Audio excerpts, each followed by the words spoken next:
For more than a decade, Melbourne was gripped by gangland wars.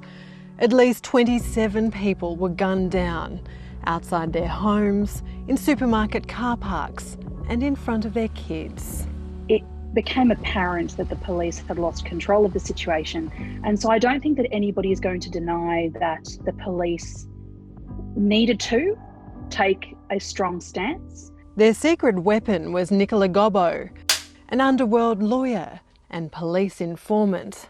They made it clear to me that if I didn't continue to assist them and to do what they asked, they would release my name and effectively feed me to the wolves. The Royal Commission investigating the case has just released thousands of pages of submissions from the council assisting the Commissioner. Things have gone badly wrong, it warns, outlining 124 criminal cases that may be compromised and pointing to what it calls a culture of, quote, noble cause corruption, reaching into the upper echelons of Victoria Police. I think that there was this collective understanding that everything is secret, nobody will ever know, will never be held to accountable.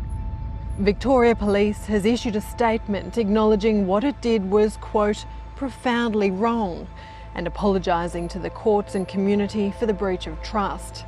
It went right to the top, and many of those involved in the lower end feel they've been put under the bus. Graham Ashton stepped down as Police Commissioner in June. The submissions accuse him of perpetuating a culture where the ends justify the means. These were senior police acting in this way and that it was condoned. They weren't rogue agents, they were part of the system. Graham Ashton has rejected the submissions and denies any failures. I wonder, what would happen if a lawyer walked into a police station and said, I shouldn't tell you this, but my client just told me he was about to blow up a building in a terror attack?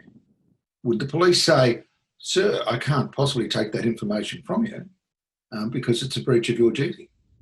Or would they take it and act? See, it's a really, really rubbery area. Nicola Gobbo represented crime bosses Carl Williams, Tony Mockbell and Lewis Moran. They didn't know she was passing on some of what they told her to police. Tell me everything you know about Tony Rockwell. Once it started, there was the threat of, well, you know, you've only got us to protect you, and if you don't do A, B and C, then we're the only thing that stands between any criminal or alleged criminal finding out what you're doing. It went without saying, if we tell anybody, you'll be murdered. Tony Rockwell is entitled to the same legal privileges as everybody else. Was he a drug trafficker? Absolutely. He was running an organisation which had a turnover of $400 million. You don't get that by selling capricoats of pizzas. The submissions from the council assisting set out how 124 criminal cases may have been perverted. One murder conviction has already been quashed and others could follow. The submissions allege police covered their tracks by manipulating diaries and other records to conceal their use of their informants. My opinion is there's certainly evidence that police officers may have committed crimes. I think that there needs to be a thorough investigation. The retired judge presiding over the Royal Commission isn't bound to accept these submissions, but Margaret McCurdo may be guided by them when she hands down her final report at the end of November. I mean, we cannot see a whitewash of this. We simply can't.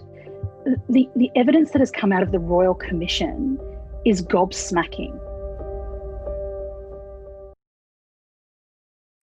Hi, I'm Lee Sales. Thanks for watching this story. If you'd like to watch more of 730's stories, they are on the left of your screen. And tap on the button below to subscribe and get the latest from ABC News.